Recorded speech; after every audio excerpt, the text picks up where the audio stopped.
right before your eyes. Jehovah God displays a dream in starry desert skies. From Jacob's ladder comes the promise of a mighty nation, Israel, and God is the foundation. We praise His name and see the ways He blesses our devotion. The Lord has chosen our family to set His plan in motion.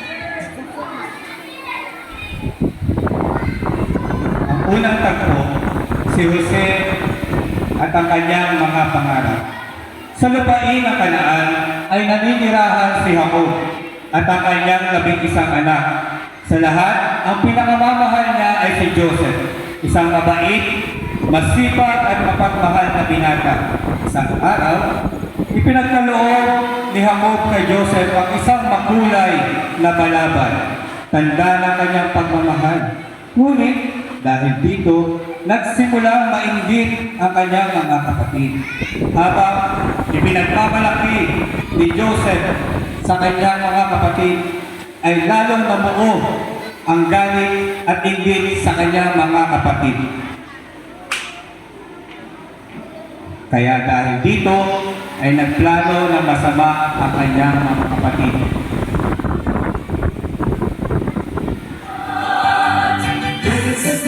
See it happen, let the power of God become alive in your life. Just praise the Lord, just praise the Lord, sing hallelujah, hallelujah, praise His name and see it happen.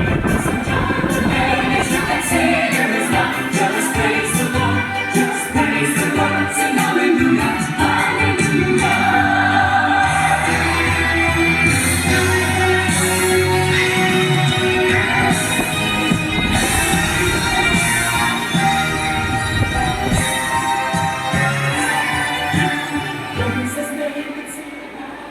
At ang ikalawang tagpo ay ang panaginip ni Jose. Isang gabi, nagkaroon si Joseph ng kakaibang panaginip. Nakita niya ang mga bigkis ng trigo na yumuyuko sa kanyang bigkis. At muli siya nanaginip kung saan ang araw, buwan at 11 bituin ay yumuko sa kanya.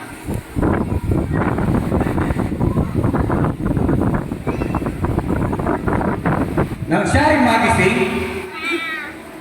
ikinuwento niya ito sa kanyang ama at sa kanyang mga kapatid. Simple lang ang mga pangitaan ito para kay Joseph. Ngunit para sa kanyang mga kapatid, ito ay tila kayabangan at lalo nilang kinamuhian ang kanilang kapatid.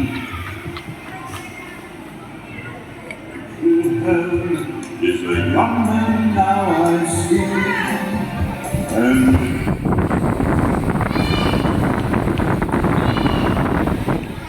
have a son someday. Then you know what I feel when I say, like father, like son, My favorite son. Ang pangatlong tagpo, ang panloloko ng mga kapatid at ang pagbenta kay Joseph sa mga malakal mula sa Ehipto. I see you, I love you, my son. Joseph, you're a special son, above your many brothers. Isang araw, ipinadala si Jose ng kanyang ama upang puntahan ang mga kapatid sa pastulan. Ngunit nang nakita siya ng mga kapatid, nagplano sila ng laban sa kanya habang si Jose ay naglalakad papalapit. Bigla siya sinunggaban at hinila at itinapon sa tuyong balon ng kanyang mga kapatid. Di nagtagal, dumating ang ilang mga mangangalakal na may dalang mga paninda. Ibinenta ng mga kapatid si Jose bilang alipin at dinala sa Ehipto.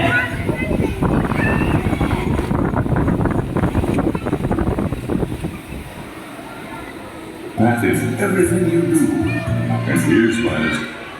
Lord, shine me like the sun above, so others can see the colors. Eyes of your love.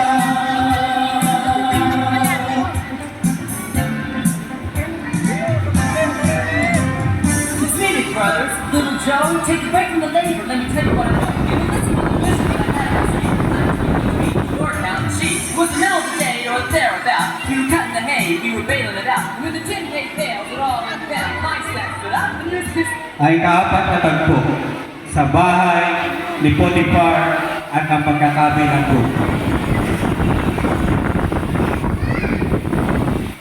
Sa Ehipto, napabilang si Joseph sa sambahayan ni Potiphar. Dahil sa kanyang sipag at katapatan, mabilis siyang nagustuhan at pinagkatiwalaan ni Potiphar. Ngunit, sinubok naman siya ng kapalaran. Minsan, wala si Potiphar sa kanilang tahanan, ay madalas siyang akitin ng ng asawa ni Potiphar. Ngunit, lagi siyang tumatanggi dahil alam niya hindi ito tama. Isang araw, habang nangangit siya ng asawa ni Potiphar, ay tumakbo siya at nahila ang kanyang balaban. Sa pagdating ni Potiphar, tinanong niya ito kung ano ang nangyari. Ngunit kabaliktaran ang ikinuwento ng kanyang asawa. Sinabi niya siya ay gustong pagsamantalahan ni Joseph at dahil dito ay dali-daling ipinahuli sa mga kawal si Joseph dahil sa maling bintana. Surprise for you. See an exotic caravan?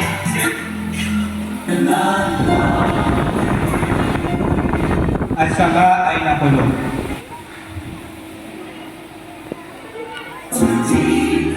He cannot soothe it. If he carried the weight of the world upon his shoulders, I know my brother that he will carry.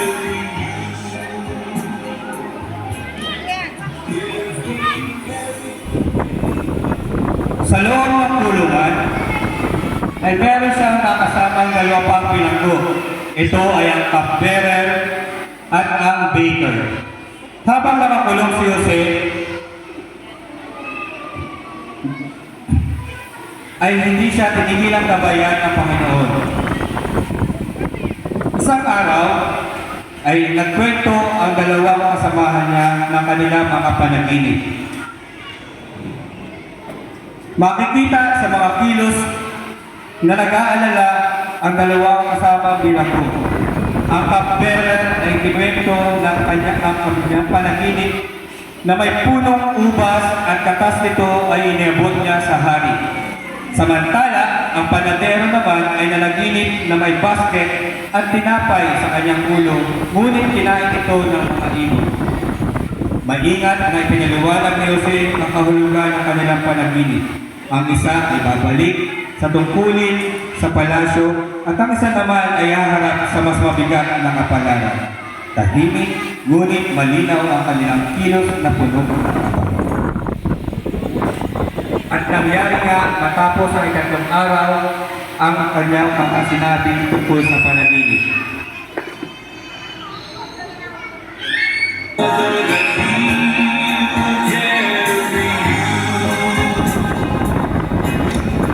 If he carried the weight of the world upon his shoulders, I know dear Joseph that he will carry you.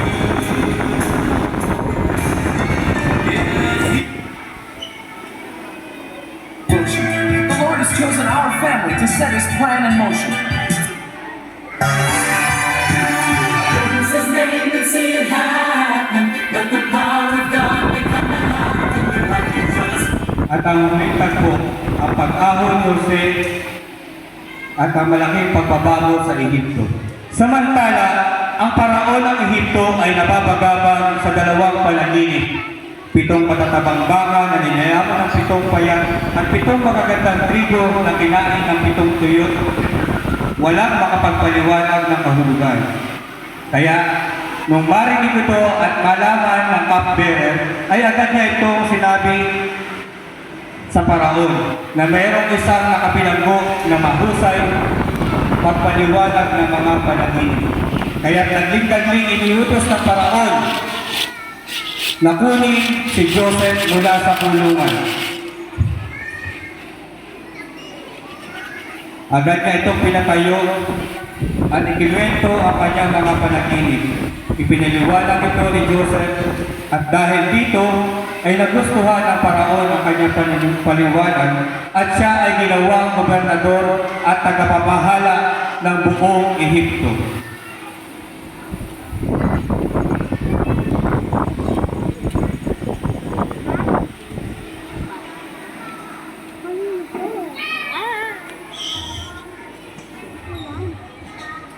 At nang dumating na nga ang tagutong, at nang dumating ang panahon ng tagutong at tagtuyot, ay pumunta ang mga kapatid ni Joseph sa Ehipto upang humingi ng pagkain at magmakaawa sa kanya. Hindi nila nakilala si Joseph, ngunit kilala sila ni Jose. Sa kanilang mga kilos, matatanaw ang pagod at gutom.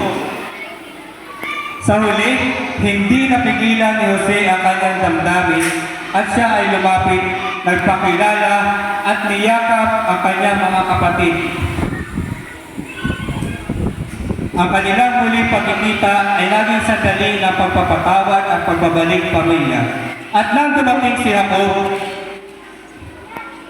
yumakap siya sa kanyang pinakamamahal na anak na matagal niya inakala nawawala.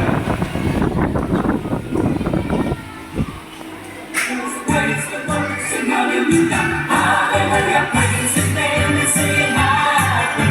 Listen, join the band as you can say it in His mouth. Just praise the Lord, just praise the Lord, sing hallelujah, hallelujah, hallelujah, sing hallelujah. Ang kwento ng Joseph the Dreamer ay may malalim na kaugnayan sa diwa ng Kapaskuhan sapagkat ipinakikita nito ang pagpapatawad, pag-asa at pagmamahal ng Diyos, paglilingkod at pagbabalik pamilya. Mga halagang sentro rin ng Pasko. Pinatawad ni Joseph ang kanyang mga kapatid sa kabila ng matinding pagtatraidor tulad ng paanyaya ng Pasko na magpatawad at pagbigay. Sa hindi na pagsubok sa harap ng mga pagsubok, paalala ito ng Pasko ay panahon ng pag-asa kahit sa gitna ng kahirapan. Makikita rin ang pagmamahal ng Diyos dahil hindi niya iniwan si Joseph. Ginamit ni Joseph ang kapangyarihan upang maglingkod at tumulong at hindi para maghiganti. Katulad ng tunay na diwa ng Pasko na paglingkuran ang kapwa ng walang hinihingi. At sa muling pagkakasama-sama ng pamilya ni Joseph na ipakita ang panawagan at kapaskuhan na magkaisa at maghilom ng sugat sa bawat pamilya. Ito ang kwento ni Joseph the Dreamer.